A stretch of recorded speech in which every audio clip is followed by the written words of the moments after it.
Good morning, everyone. I'm Jane, here with the good news for June 18th. It's almost the first day of summer, and I hope it will be a summer that will lead us into opening again and reconnecting. In the email with this video link, I included a link to one of my favorite songs called Here I Am, Lord. It's a song that inspires me and challenges me. And you'll hear those words, here I am, more than once in today's Old Testament reading. It's from 1 Samuel chapter 3, and I'm just going to read the first 14 verses. Now the boy Samuel was ministering to the Lord under Eli. The word of the Lord was rare in those days. Visions were not widespread. At that time, Eli, whose eyesight had begun to grow dim so that he could not see, was lying down in his room. The lamp of God had not yet gone out, and Samuel was lying down in the temple of the Lord, where the ark of God was. Then the Lord called, Samuel, Samuel. And he said, Here I am, and ran to Eli and said, Here I am, for you called me.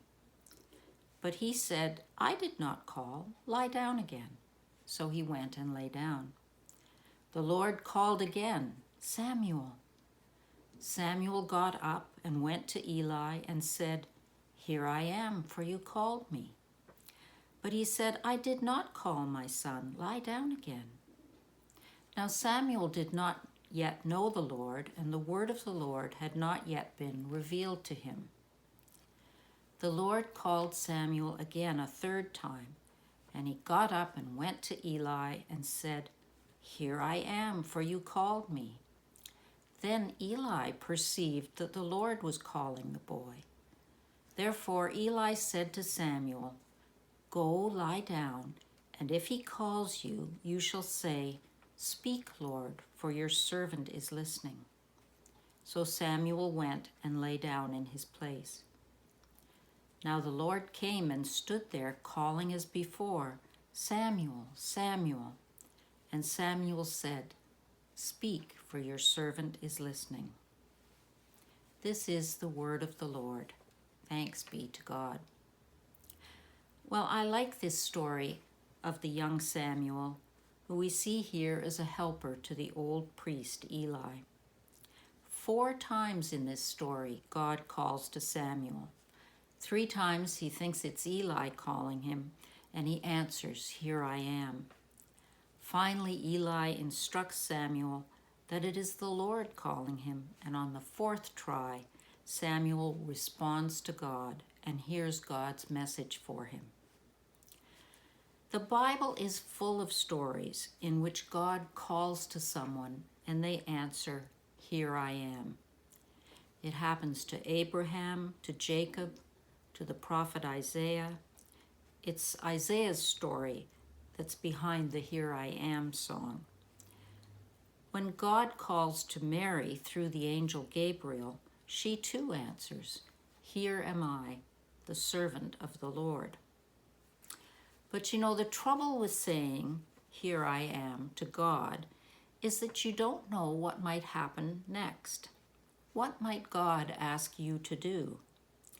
I think that's why I find the song and just the whole idea so challenging. I was reminded of this when reading Bishop Todd's charge to Synod in the latest Huron Church News. He talks about the disciples being drawn into the disrupting presence of the Spirit of God and of the willingness of God to invade their every day and every moment, to send them and lead them down pathways they never imagined. That's what happened to Abraham and Jacob, Isaiah and Samuel, and to Mary and to Jesus' friends and disciples. Their lives took a very different course after they said, Here I am. Sometimes what came next was hard. For the little boy Samuel, in this case, it meant passing on a painful message from God to Eli. For some of the disciples, it meant persecution or death. Yet I don't think any of them would have wanted to retract their open-hearted response to God's call. I guess I wrestle with this because I cling to the idea of being in control of my own life. Saying, "Here I am" to God, or as the Synod theme had it, yielding to the life of the Spirit, means letting God be in control instead. We were talking about this at the Roundtable Pulpit on Wednesday, and it seemed to us that living through this pandemic has taught us that we're not in control. I suspect that's a good lesson for me to learn, but it leads me to another question: what to do with the anxiety I feel when I give up that illusion of control? I think the scariness of saying yes to God can be balanced by trust in God's unfailing love for us. So the good news is that God offers everything we need to meet the challenges that saying, "Here I am," might bring. Psalm 91 is another one of the readings for today, and it is full of that support and care that God has for us. So I thought I'd just use a few of its verses by way of a closing prayer.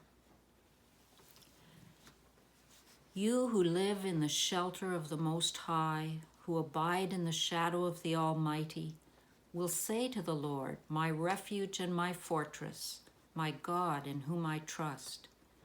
For he will deliver you from the snare of the fowler and from the deadly pestilence. He will cover you with his pinions, and under his wings you will find refuge. His faithfulness is a shield and buckler. For he will command his angels concerning you to guard you in all your ways. And that's all from me today. Have a great weekend. There will be more good news with Carol on Monday.